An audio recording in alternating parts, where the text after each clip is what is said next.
morning, everybody, and welcome this morning on what is quite a cold and windy day here down in the Western Cape. I hope the weather's good by you. So today we are talking security in our Insight Expert webinar. We've got a host of experts within this field. Now, you know, security is one of the topics. Obviously, it is one of the incentives why people move into residential communities. They're looking for security. We mentioned it's your first impression when you arrive at the estate. The security guards are generally the first people that you meet, or the security system. And it's a crucial ingredient to residential community living. It enables the freedom that that investors are so looking for in these types of environments. But security is a really big topic, and it has many, many layers to it. So we are going to focus in this particular webinar around access control and around the relationship between a manned-powered solution and digital and technology.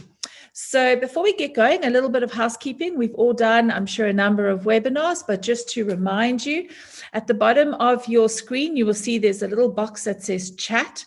If you could please select that. Once you've selected that chat box, you should see a drop-down menu that says panelists and attendees, and then the various panelists' name. Please, can you select the option that says panelists and attendees? That means that the questions that you post in this chat room will be able to be shared with everybody that's watching, and so will the answers, which is what we really want to. So that engagement then is captured and everybody can see it. And folks, please use this chat box. It is such a wonderful opportunity to discuss and voice your questions with the experts who are right here and ready to answer them. During the course of this webinar, we will also be hosting a few polls. So it's quite simple. The poll pops up like one has now. You read the question. Hopefully I haven't made any spelling mistakes, which is probably likely. Select your answer, and then you can just click on the red square in the corner of the poll. For the panelists, you just click on the red square and remove that poll from your line of sight. So let us start by introducing our panel. We're very, very, very excited to have as our keynote speaker today, Rob Anderson. It is a name that is synonymous with security. Many, many of you will know him. He was living in South Africa and has recently emigrated, well, not so recently, emigrated across the UK. And Rob is a security architectural specialist, and he's going to be addressing us this morning. Rob, would you like to just give yourself a quick intro? Perhaps each member of the panel can give themselves a quick intro, and so that our audience knows who they're speaking with today. Rob? Thank you. Okay, so to talk about myself, it's always difficult, but I started my life as a professional electrical engineer, and some 25 years ago was asked to design a security system for an estate.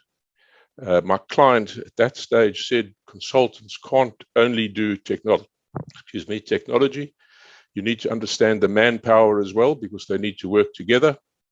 So I went off and got myself a B grade security guard certificate. So today, I suppose you're talking to a professional engineer and a grade B security guard. That's my background. I think I've worked on about 75 estates in the last 25 years, hence the grey hair. I wasn't going to say anything. Okay, there we are. Thanks, Robert. Donnie, if you'd like to introduce yourself. Yeah, so it's Donnie Brever, one of the founders of YRB Technologies. We were one of the first guys to develop an app for the visitor management and access control back in 2014. And we've been on a long journey, several enhancements over the time. We focus on several industries, actually, not only residential, corporate office complexes, universities, freight and logistics, and the likes. So we're actually a multifaceted company, but we do have quite a niche in the residential estate market. Thanks, Donnie. Ludwig? Hi, yes, Ludwig Loubser. I head up marketing communications for Wahobie, in particular the development and communication media for the open item access control application. And that includes videos, website. There's a bunch of touch points, but yeah, so I'm sort of heading that up, yeah. Thank you. And sort of last but not least, Tumelo. Hi, I'm Tumelo Dietiso. I'm from Service Security. I've been in the security space for the past 3 and a bit years. Our key focus with security is, as has been mentioned previously, the security of the estate and the people that stay within it. Servest in general is a facilities management company. And in general, what that allows us to do is have multiple services where security can be implanted into each and every service, but we can discuss that during the presentation at a later stage. I'm very much looking forward to hearing that balance between technology and manned-powered solutions. So I think let us start off with an overview, what Rob's going to be bringing, looking at security architecture. Rob, so let's get you going and keeping an eye on the time, and let's hear the best practice. No pressure. Right, thanks very much. In the time available, I'll try and cover these 3 items: the buyer-purchaser dilemma that I've seen wherever I go, access control, a slightly fuller story of where it all comes together, and then a security manpower challenge. That's what I will try and cover in the period available. Next slide, please. Right, buyer expectation developers. So it's always a case of the developer's capital cost against the owner's operational cost after they move in. And I found that when you speak to a developer and say, well, what have you provided?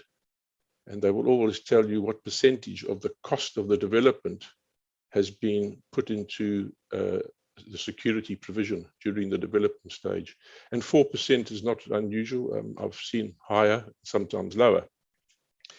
Of course, when you speak to the owner, the person that moves in, they are quite clear in their own mind that they've bought security. It's something that you buy off the shelf. You don't have to do anything else. And it comes with the purchase. You've arrived, you've paid for your property, and you get security. The problem probably is bigger than this, and that is that quite often the marketing literature isn't clear in what is being offered.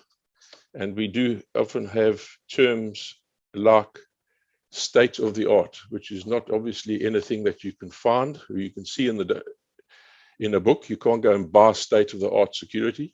And so this whole area in the buyer and the developer offerings is something that needs quite a lot of work done.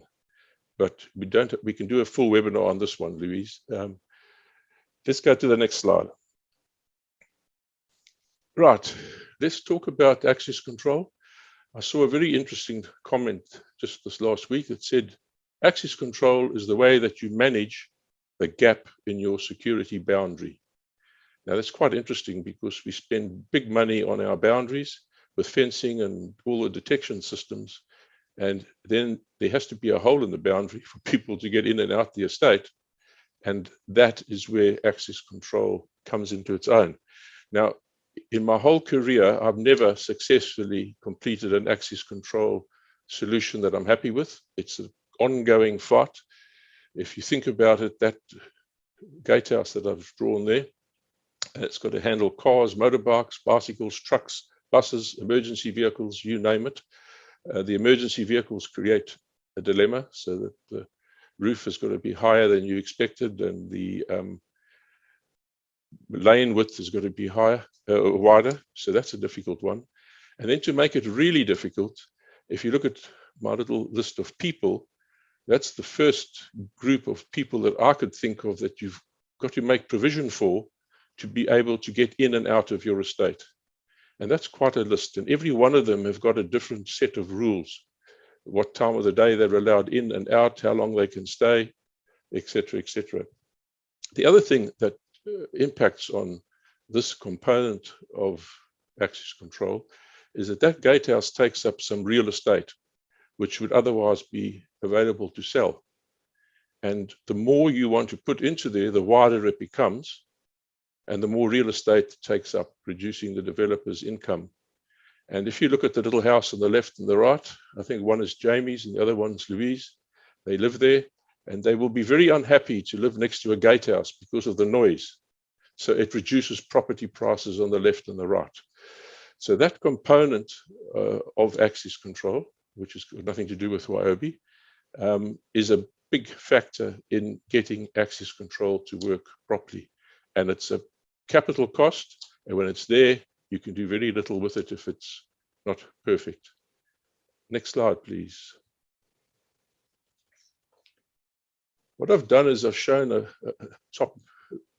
plan view of that installation, just to show you how difficult it is to get it all right.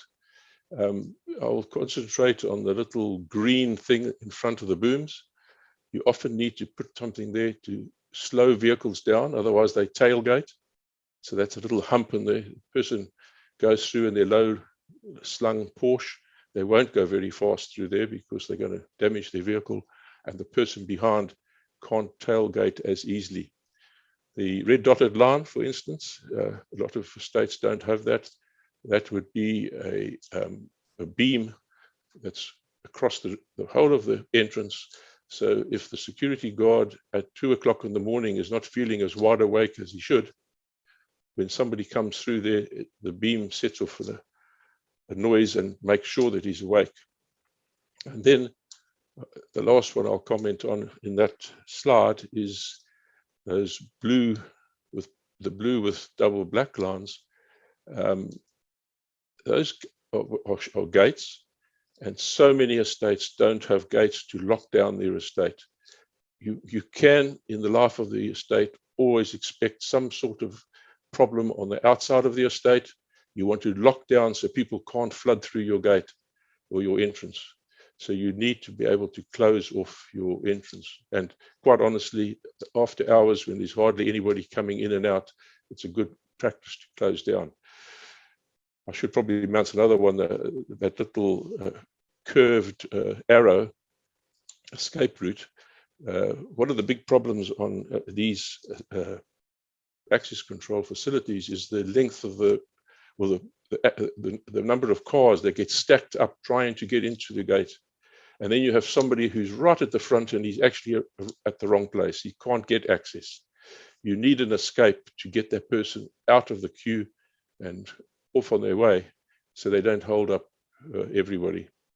So that's a very quick rundown on the layout.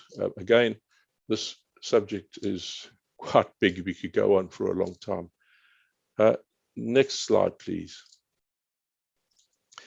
So a few minimum requirements. I've suggested that a correctly designed entrance is a developer problem that needs to be done. It's quite difficult. You need to speak to a lot of people to get it right. And it's very, very highly technically full of technical components with lots of sleeves and manholes and PowerPoints and so on. So quite a business to try and make that. The access control schedule, which is quite often missing on estates, is an owner problem. They must schedule quite clearly all the people that we've listed that could come in and out of the estate. What are the rules of entrance and exit? Because without those rules, people like Wiobi can't set up their software to make the rules applicable. And then, of course, my third one is the software solution that provides all of these things. And that obviously would have person's name, date, well, the database would keep records of the person's name, date, time, and location of arrival, person's departure details, an alarm when somebody stays longer than they should. You need to link it to your surveillance system and must have plenty of reporting functions. One final thing on access control is that the database that is being produced, both the database of users and the transaction data, is invaluable data to many people outside of the estate. And that data needs to be very, very secure. I'm not going to go into the detail of who would best like to use the data, but please believe it that that data is worth a lot of money. And on to the next one, please. Right, security manpower. This is probably my favorite one. On the left, we have all our security guards. I'm one, grade B. And on the right, we've got all this technology that we've been throwing around. And I'm one of the worst at it, because we find new technology and we say to people, why don't you try this and try that? And AI is the big buzz at the moment. And we keep throwing it at the estate on the understanding that we think we're improving their security. And we keep forgetting that there's this poor chap, the security guard and the security management, that needs to understand how to work with this technology. Invariably, the technical people don't provide any training on what you do to take advantage of this. And so we're ending up with a pilot who started off on a very small aircraft, one day finds himself in an A38, ready to take off, and all this technology has changed and it's all very fancy, and he really doesn't know how to fly this aircraft. So for me, the bridge to bridge this gap between technology and manpower and upskill them is overdue, number one. Number two, the guarding manpower group needs to be paid more because they're going to be more skilled. And you should end up with less manpower. So it'll be less manpower, better trained, more income. I don't know how we solve this, but I'm sure in this discussion we'll find some way of bridging that gap, because it's a big one. And I think if you turn over, that's the last one. Rob, can I ask you a question? I do stand to be corrected. In that floor plan you created, I didn't see where you had placed your control room. Right. So a control room is probably your biggest risk, because if the control room goes down and you can't use it, then you've almost lost total control. It's like the pilot getting up out of the cockpit and walking away. You can't fly the aircraft. So one of the biggest mistakes made in estates is they put the control room in the gatehouse, on the boundary, right where all the crooks arrive. So control room never in the gatehouse, please. Always as far into the estate as possible so that it can be secured. And therefore, it's got nothing to do with the gatehouse. It's a separate entity. In the modern estate, the control room is a bit of everything. It's a call center. It's a security response center, and it should be central to the estate, not on the boundary. And do you have any thoughts of creating an on-site and off-site control room? I've got to be careful now. I'll upset lots of people. If you live on an estate or you work on an estate, you understand everything about it, because you walk in and out every day, you meet the people. And therefore, if you're in the control room, you can add a lot of value by being part of the estate. That's my view. So if somebody phones and it needs help, you know the person invariably, and you jump to attention and you help. When something happens on the boundary, you know exactly where it is. If you take a remote control room, you're talking about people that probably don't know the estate, don't know the people, and all they are is a reactive element that reacts to technology. Having said that, there is some things in security that work very well as remote control rooms. Quite often as a backup to your live control room, or otherwise where you are working, and this is not estates, where you're working in an industrial environment where people leave with containers full of goods and they've got to get it signed out at the gate. You don't want any link between the driver and the person at the gate and the control room. So you remote the control room so that there cannot be a link. But for me, estates are still the best that have their own control room on site. And then also just going back to your to the plan, just to go back to the control room, you mentioned, there is this element of intimidation that happens in the South African context around, guards, and Servest might answer to this later on. Do you not think in the South African context, offsite control rooms are safer? Is that just everybody can be intimidated, and of course, the crooks today are very advanced. If there's an estate that's being monitored remotely, I can guarantee you that the crooks, particularly the syndicated ones, will know where that control room is. Okay, so you can't hide.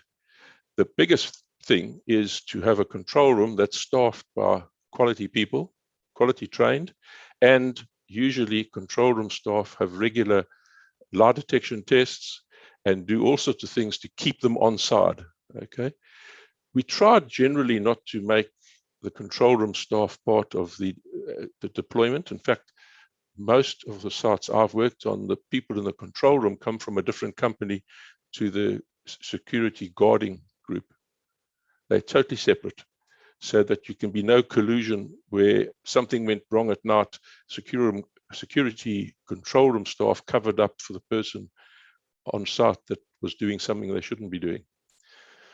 So that's worked very well, the split responsibility between companies. And but control room staff is heading towards estates employing their own staff, I believe, because the control room is more than a control room. It's a call center, emergency response center, all those sort of good things to support the people in the estate. So it's that hospitality or service level that's starting to sort of come through into the security offering. Just one last question before we move on. You created a design of sort of an utopiotic, is that even a word, Yes. type of entrance. You've got so many lanes, so much happening. What do you recommend to an existing development that perhaps doesn't have that type of access at the moment? Do you recommend that they revise and put capital budget towards rebuilding their gatehouse and their access control space?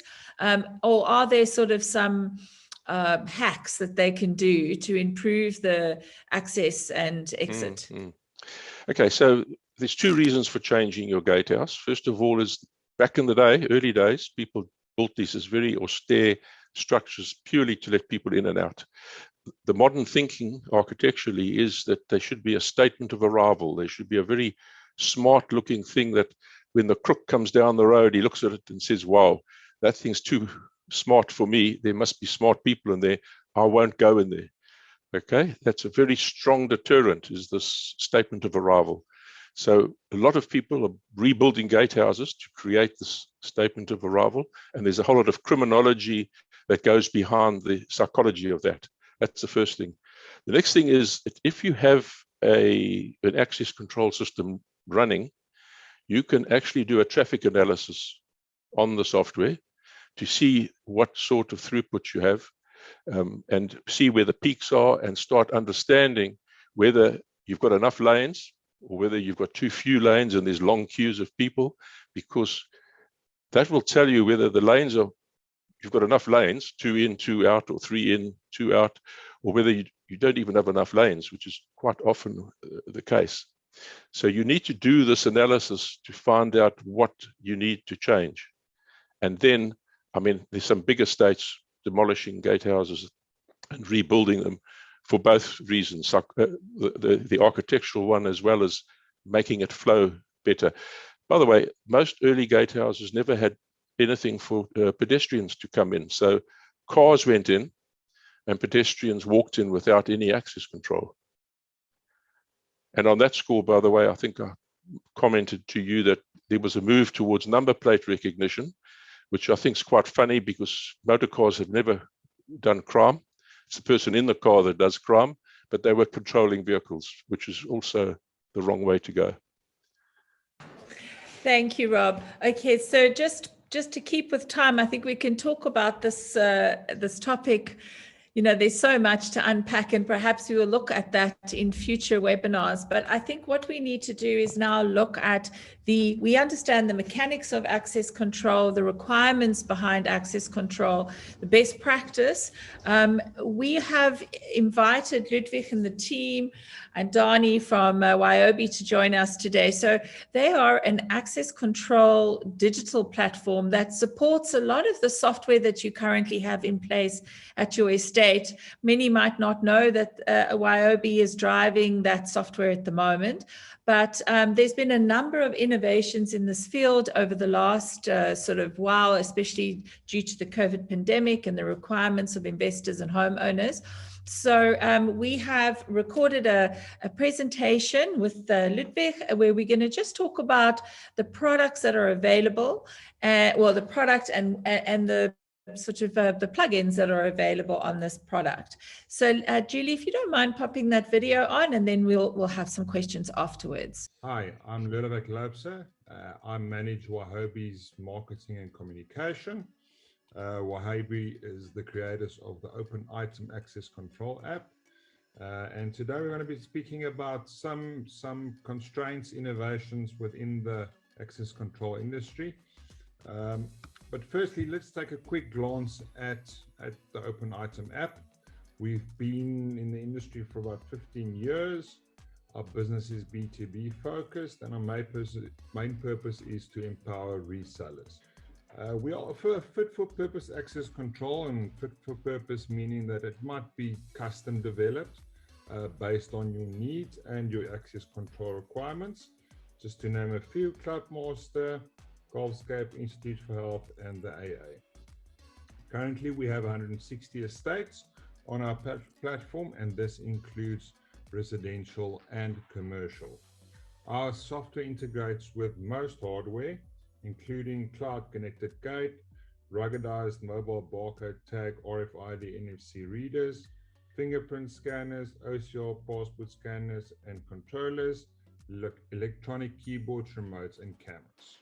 So Open Item has adapted to the new normal, catering for requirements by law for the coronavirus. And the four areas that we have adapted to is touchless access, so no more fingerprint scanning or punching of access codes. Then the health questionnaire, which is now a prerequisite by law to fill in the health questionnaire. Temperature scanning, which happens automatically when scanning or when entering an estate. Then the visitor needs to check in a certain time period to ensure that access purpose is verified. For instance, like a golfer, the main purpose of a golfer to access a estate is to play golf. So the system then checks whether he plays golf. So at a core, the Open Item Access Control app is a booking management system, which allows for various booking methods. The biggest differentiator, or the biggest where we sort of are but ahead of the industry, is the booking of deliveries and collections. With COVID, we've seen a massive spike in deliveries and collections, and our app and access methods allowed owners to pre-book deliveries and collections. So it's very simple. When expecting a delivery or collection, simply specify the delivery detail, allow for a certain period in which you will expect delivery, and then you have to be home. No need for access control or the gatehouse phoning you and you're not available. It's literally you book it and specify the time, and the delivery happens as scheduled, and the process is quite streamlined. So the touchless smart access saves time and decreases logistical management. So something simple as the Bluetooth enablement, so you don't even have to roll down your window. You literally open your app, enable the Bluetooth, the gatehouse actually sees that you're close by, and it opens based on your pre-book that you made. Our app offers smart access, which saves time and manages the access and exit effectively. Bluetooth proximity settings have been built into the app to ensure that residents can only use this remote control function if they are in proximity of the gate and in the correct lane. This then sort of enhances the whole touchless approach to access control. You don't ever have to roll down your window anymore. All this functionality happens in a complete offline environment. So the gatehouse, neither the gatehouse nor the user have to be online for this to actually work. So in short, you wouldn't go to the doctor without making a doctor's appointment. And this works exactly the same way. So the visitor gets or receives a link from the resident, and they click on that link and literally complete the whole RSVP, the pre-clearance. So building a profile, a visitor's profile of themselves that they will obviously use when accessing the various estates or the specific estate. So it's literally building your own little profile. You're entering your personal detail, entering the questionnaire or completing the questionnaire. This could be any questionnaire. In this case, it's a health questionnaire. Uploading your profile photo. The profile photo is very important because this will then be used on all the scanners at all the various points, and then accepting the terms and conditions of the estate. So this is literally complete pre-clearance before even entering the estate. So most estates have multiple access points. Multiple access points control various access within an estate or complex and can control where a visitor go and don't go or can't go. Based on the role provided by the resident, the visitor can only access certain areas of the estate or complex. They are also requested to check in with a certain time period if access is granted, and ensuring that the visitor respect and fulfill the role granted.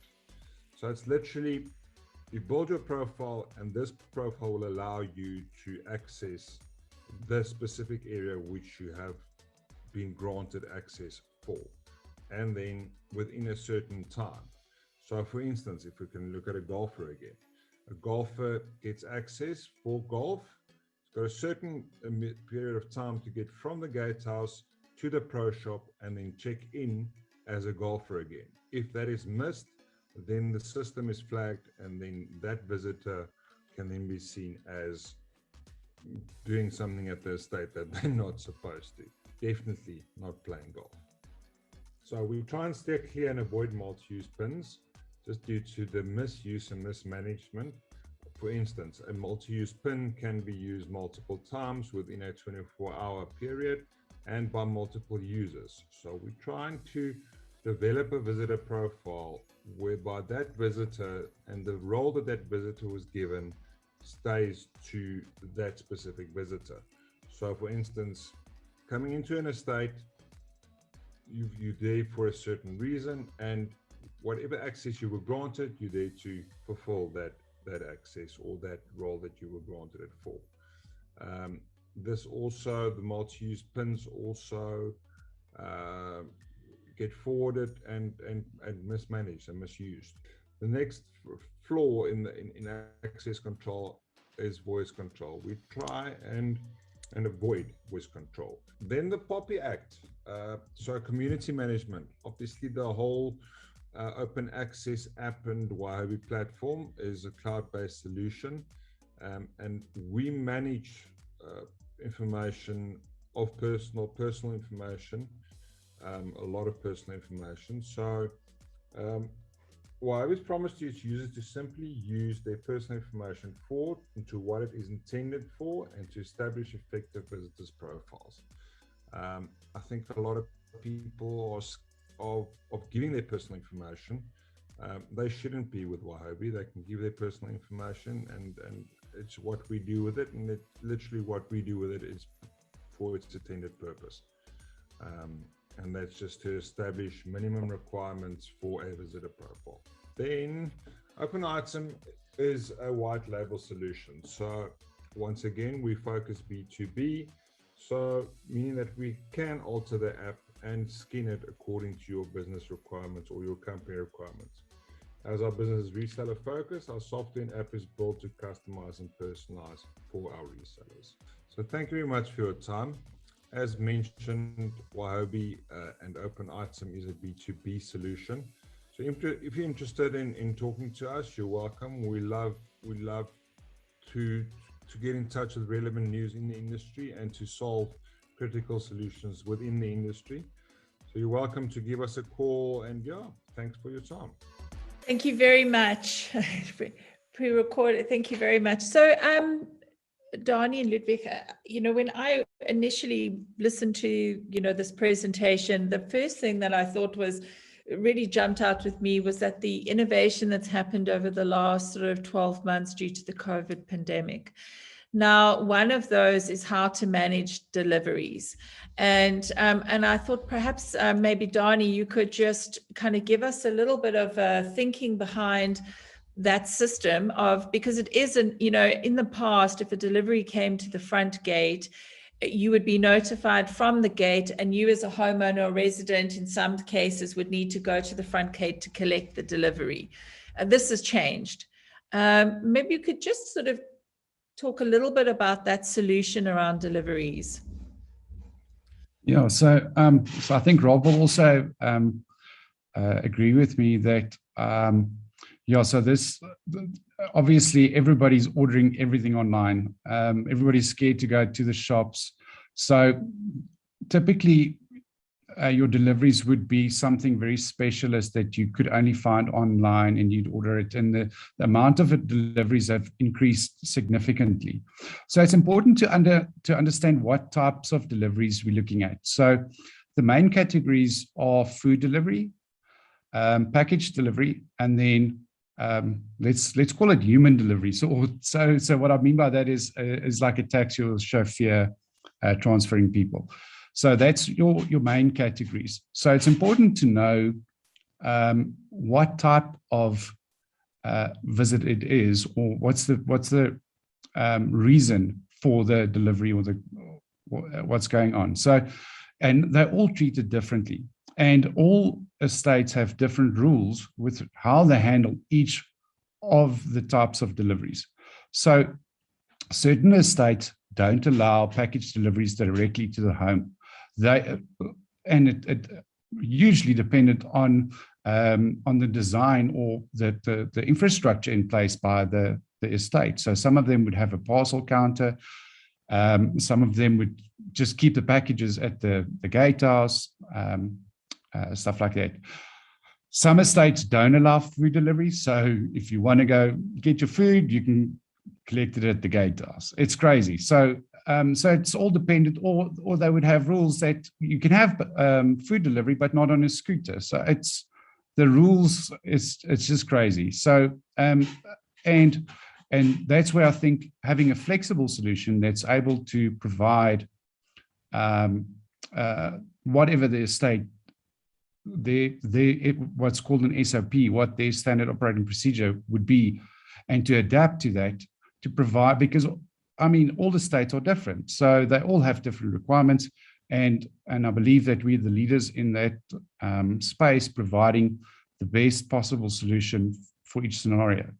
If we come back to the requirement of like a taxi service or Uber or whatever, so what happens is that these people sometimes get lost in their estate. They might drive around. We all know that specifically ourselves have small children and stuff like that. So you don't want people driving around the estate exceeding the speed limit, perhaps, or going into areas where they're not supposed to. So limiting the time that these drivers have to be in the estate is quite important, and managing that. Thank you so much. You laugh. I've visited many estates, and I am the number one culprit when it comes to getting lost and going where they're not supposed to go. I specialize in that. It's one of my hidden talents. But I think then again, when you have these software solutions, you have, the software solution provides as much information about that particular individual as possible, and the related access that goes with that.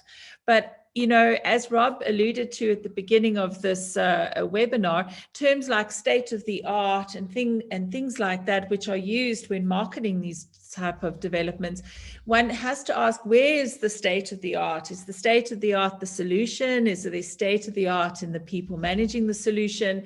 Is the state of the art the managers of the solution, the managers of the managers? So there are so many individuals involved in that point of access. It brings us then to, and just to keep with time, it brings us then to our guarding and our manpower.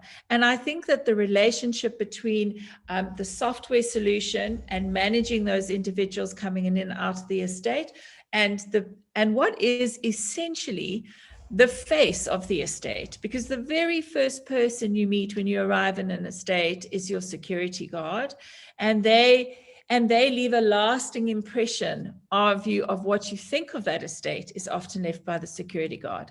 So thank you so much, Tumelo, waiting there so patiently for us as we come up to rounding up our webinar today, and where we really just look at that relationship balance between technology and guarding solutions. Tumelo, Julie, we have a very short presentation, a few slides that you could just pop on that he can run through. Thank you very much for having me on.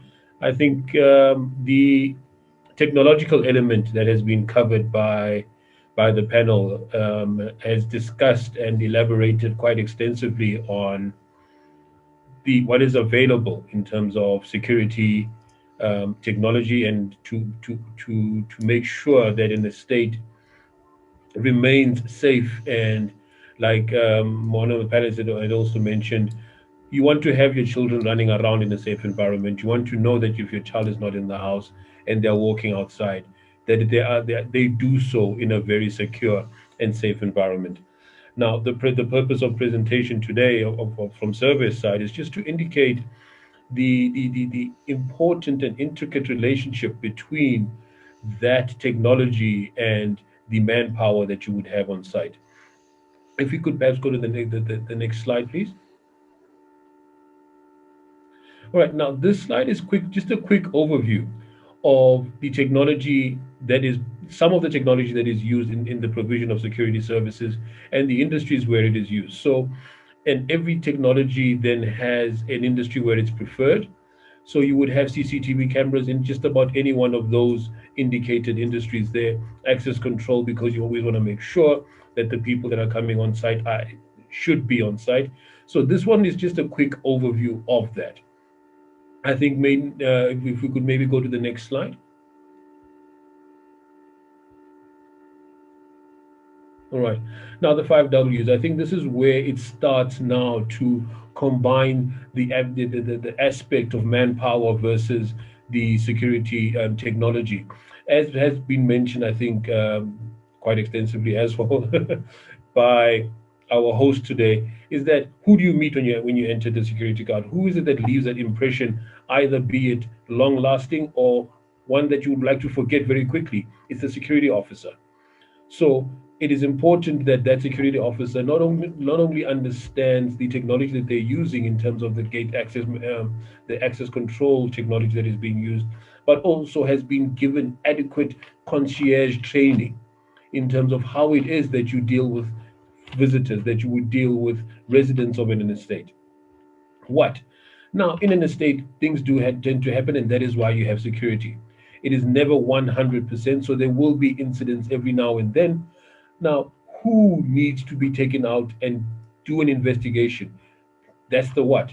That is what the security officer's function would then be, to take the intelligence and information that is gathered from the technology that is on site and use that information to investigate an incident and make sure that a fair outcome is then achieved.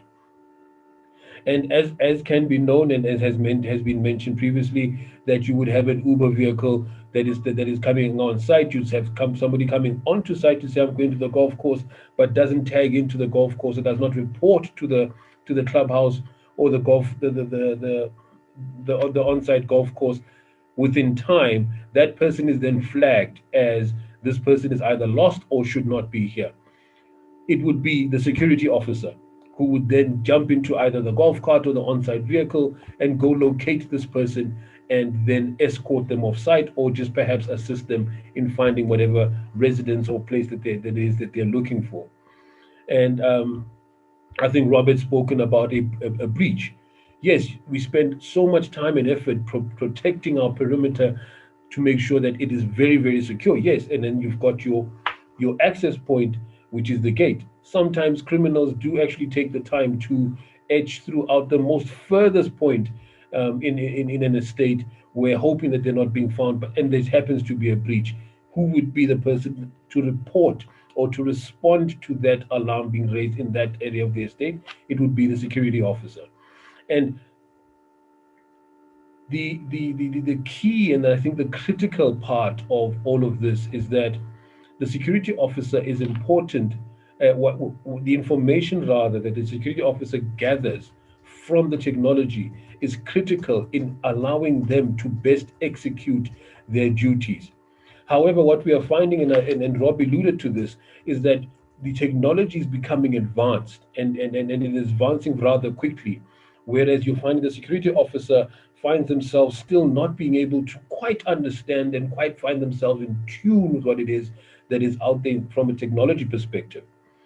And where service comes in, and I think where this is very strong, is having an in-house training facility where we are able to invite the developers and the implementers of certain software and technologies to allow them to train our officers.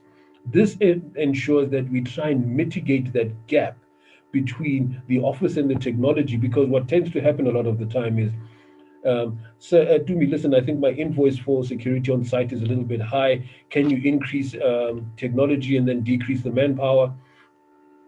That can definitely be done. However, you have to have the adequate manpower on site. You have to have the proper technology that is utilized on site. So that is where service, then, with our training facility, we are able to ensure that the gap between technology and the manpower is not that great. If you could move on to the next slide.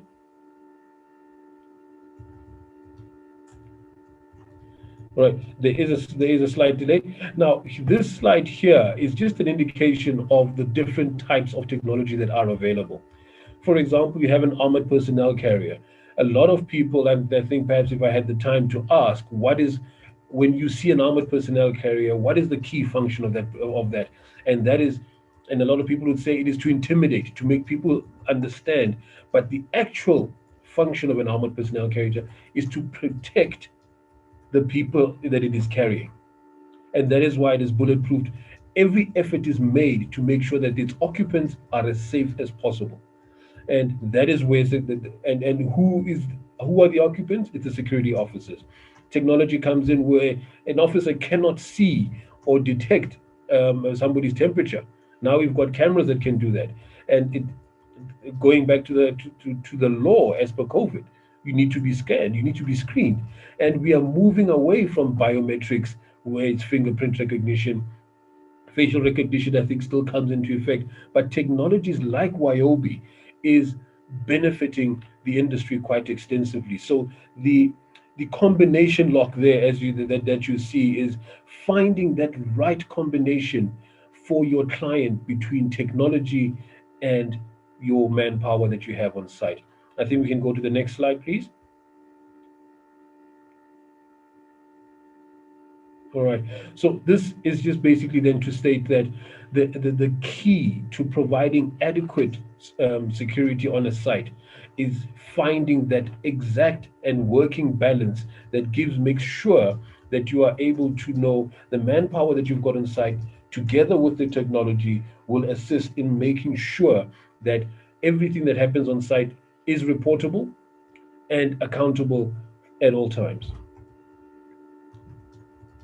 That's me in a nutshell. I don't know, perhaps you had mentioned, Louise, that you've got some burning questions. Yes, my burning questions. Thank you. To those, yes. Thank you so much for that. And, and you alluded the balance, how to find the balance. So, and I think one of those questions came up in the chat as we were sitting is, if I reduce my manpower, does that and increase my technical solutions or technology solutions, does that decrease my costs? And can that be seen as a cost-saving exercise? And and I think you've said no, pretty much. Yes, but then nobody will be responding to your alarm. So how do you see, is there a percentage balance? Could you say you should be spending 60% on technology, 40% on manned solution, or is it that layered approach? What advice would you give somebody who's looking at improving their system that they currently have in place, but still saving a bit of money?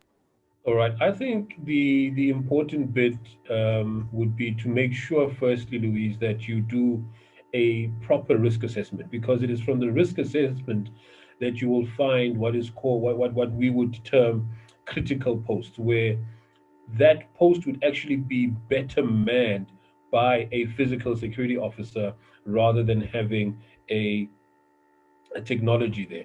And it is from that risk assessment and from that analysis that you are able to then differentiate and say, okay, I think we would be better with technology here, and but however, you can never rule out the need and the importance of having physical manpower on site. So who does that risk assessment? Because, a risk assessment can be biased, can it not? So if your security company who offers man-powered solutions are doing the risk assessment, wouldn't it be in their best interest to increase the amount of manpower? No, the risk assessment is yes, it would be done by the security professionals that would be providing the service to you. However, once the risk assessment has been done, it is then you would then sit down and consult with your client to say, client, this is what I see as best practice, and this is what I see as being best for your site, and this is how we can implement it. And it is in those deliberations that you would then decide, okay, I think perhaps then I suggest we take out this staff and put in cameras here, because then that would be, because the key thing in establishing that balance, Louise, is an understanding that at the end of the day, security guards are human. And I think Rob had alluded to it earlier, where yes, it does happen where you will find a security guard sleeping. The advantage, though, is technology doesn't. So the key thing here is, rather than taking for example, as an example, to answer your question, you don't want a tired security officer doing patrols, because the focus at that point is, let me finish this as quickly as I can, get back to the guardhouse so I can go back to sleep, or just catch back on that dream that I was having about my favorite food. Now, whereas the difference is, if you've got security technology that is monitoring things and alerting the security guard when there is an issue, for him to then respond, that works out a lot better. And yes, very often you find that it does reduce cost, because we are able to say, rather than having 10 people patrolling, let's rather put in technology and then have the security officers respond to the alerts that are raised. The biggest challenge, though, sometimes is the initial capital requirement for that technology.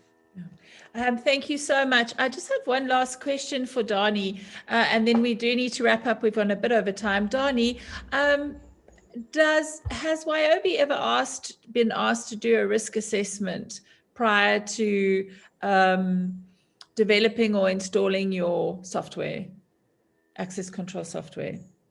Yeah, so thank you for the question. So typically, Wyobi provides third line services. So we follow a very strict reseller model. So the resellers are experts in security and access control and in state environment, where we are experts in app development and providing technology. So that typically would be handled by the reseller in question.